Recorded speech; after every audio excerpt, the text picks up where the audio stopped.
Yeah. అంటే best thing ఏంటి?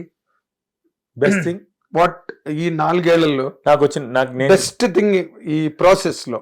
I understood that I understood myself so much, and I understood that my mom's perseverance, మా అమ్మకున్న Perseverance నాకు ఎంతగా వచ్చింది అనేది I understood that. And also చాలా ఇంట్రాస్పెక్షన్ చాలా జరిగేది సార్ ఈ 4-5 years టైంలో. చాలా ఇంట్రాస్పెక్షన్ జరిగేది. I mean like what I was before care of Kancharapalem, what you have become, what you are becoming, don't become this person అని చాలా ఇంట్రాస్పెక్షన్ జరిగేది అనమాట.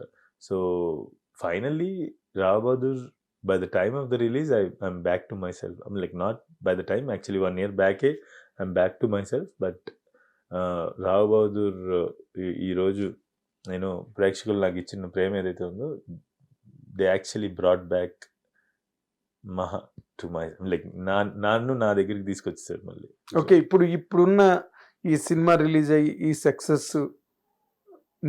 ఈ సక్సెస్ ద్వారా నీకు వచ్చిన మళ్ళీ you gained back your own existence as a person with certain convictions in life.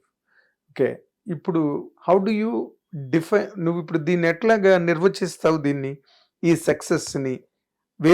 Wear will it take you, or where will you drive your self? Sir, I don't say this is as this. I don't call this as success, sir. Success is something that you calculate after you go away, after you leave this place. వీడు సక్సెస్ఫుల్గా బతికాడు లేదని మన తర్వాత వాళ్ళు మాట్లాడుకుంటారు sir. This is what to put it as, గెలుపు ఓటమి ఇవి కాదు సార్. నా డ్యూటీ నేను చేశా యాజ్ ఎ ఫిల్మ్, చేయగలిగాను. That is more than satisfying for me than success or failure. The success failure only after I go away people can talk about. And నా duty నేను చేశాను, నా డ్యూటీ నేను ఆడియన్స్కి చేశాను, నా డ్యూటీ నా ప్రొడ్యూసర్స్కి చేశాను, నా డ్యూటీ నన్ను నటించిన నా నటినట్లు చేశాను, నా డ్యూటీ నేను పర్ఫామ్ చేశాను, ఫుల్ఫిల్ చేశాను, is what I would call as success. అంటే నేను దాన్ని సక్సెస్గా తీసుకుంటాను. అయితే ఇది నన్ను ఎటు చేస్తుంది, ఈ సక్సెస్తో నేను విచ్చలవిడిగా నాకు వచ్చేసిన సక్సెస్ నేను ఇంకా తీసేస్తాను, లేదంటే నా ఇష్టం వచ్చినట్టు ప్రవర్తిస్తానని కూడా ఉండదు సార్. నేను అలాంటి మనిషిని కాదు, నాకు అది అబ్బదు కూడా. నాకు ఇప్పటికీ నేను తీయాలనుకున్న కథలు, నాకు ఇష్టం నేను తీయాలనుకుంటున్న నటులతో కొంచెం స్వేచ్ఛగా తీసే అవకాశం వచ్చింది ఇప్పుడు. ఆ మార్జిన్ వచ్చింది. ఆ స్వేచ్ఛని దుర్వినియోగపరచను. With every film I try to perform my duty. నా డ్యూటీ ఏదైతే ఉందో, ఆడియన్స్కి చేయాల్సిన డ్యూటీ, ఈ డైరెక్టర్ అనే పొజిషన్లో ఉండి ఆడియన్స్కి ఏ డ్యూటీ చేయాలో చేస్తా, ప్రొడ్యూసర్స్కి ఏ డ్యూటీ చేయాలో చేస్తా. As a director my duty, ఆ రైటర్ డైరెక్టర్, ఈ సమాజానికి లేదంటే నా పరిశ్రమకి ఏ డ్యూటీ చేయాలో అది నేను చేస్తా. అంతే తప్ప విర్రవీగితనం రాదు సార్. బేసిక్లీ అది నాకు లేదు, అసలు వచ్చింది కదా అని చెప్పేసి నా ఇష్టం వచ్చినట్టు ప్రవర్తించలేదు. అదేలే. ఒకటి ఏంటంటే నేను కోరుకున్నది ఇప్పుడు జరుగుతుందని నమ్ముతుంది ఏంటంటే, నేను చెప్పాలనుకున్న కథలు, నా నటినట్లు, నా ప్రొడ్యూసర్స్ నన్ను నమ్ముతారు అనే ఒక ధైర్యం వచ్చింది. ఆ తర్వాత నాకు ఒక స్వేచ్ఛనిస్తారు చెప్పేది. దీని అంతటి కారణం కూడా అగైన్ ఆడియన్స్, వాళ్ళు ఇచ్చిన మంచి వెర్డిక్ట్ సినిమా మీద నీకు ఒక స్ట్రెంగ్త్, వెన్నుముకలాగా నిలబడింది. నువ్వు స్టాండ్ గా నువ్వు అనుకున్న పద్ధతిలో నిలబడడానికి, నువ్వు అనుకున్న కథలు తీయడానికి.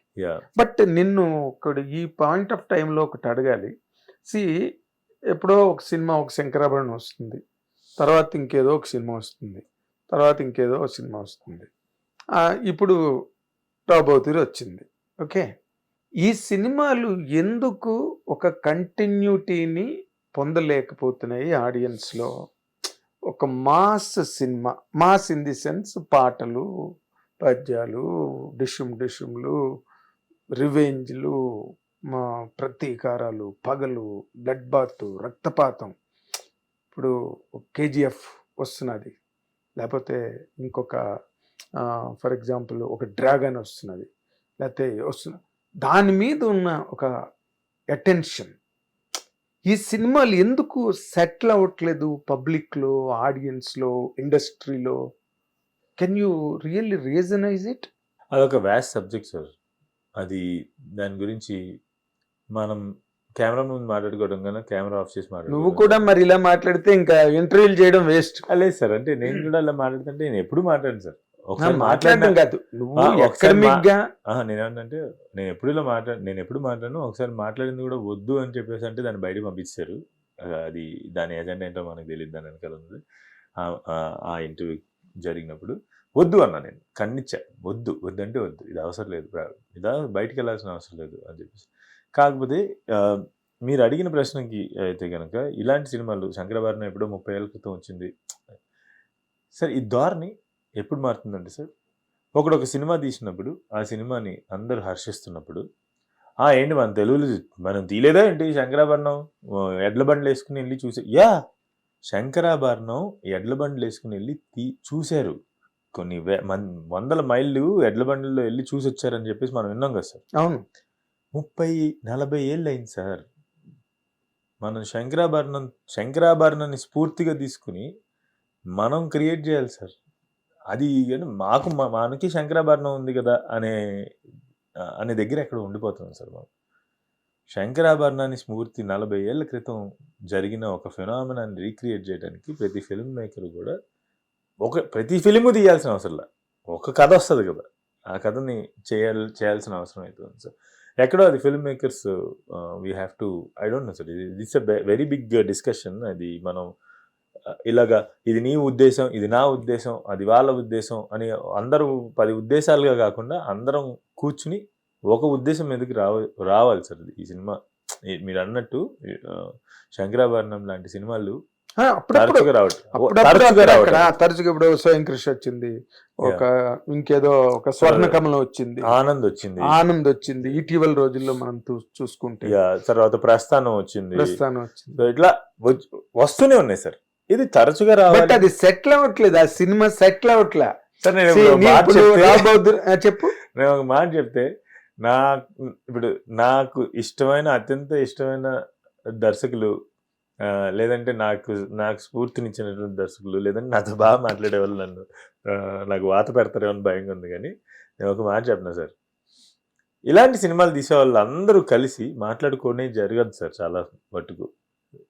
మీకు అర్థమవుతుందా? వీళ్ళలో ఇలాంటి సినిమాలు తీసే వాళ్ళందరం షాటర్డ్గా ఉంటాం సార్. నేను నన్ను కలుపుకోను, ఇలాంటి సినిమాలు తీసే వాళ్ళందరూ కూడా షాటర్డ్గా ఉంటారు.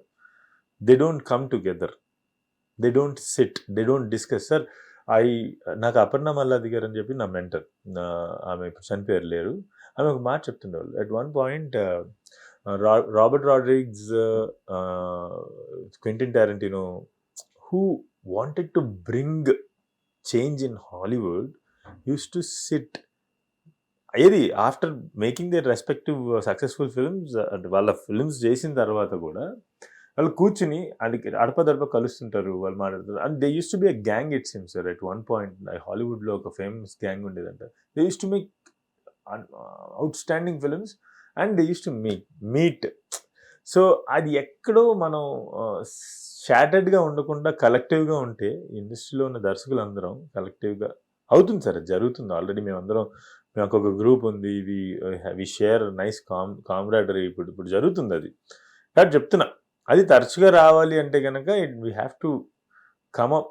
నీ ఉద్దేశం నా ఉద్దేశం కాకుండా అందరం కలిసి ఒక ఉద్దేశం మీదకి ఎక్కడో రావాలి సార్. హిట్ టీవీ యాప్, ఇందులో short news, live news, entertainment shows, movies, digital magazines తో పాటు మీ జిల్లా వార్తలను కూడా ఫ్రీగా చూడొచ్చు.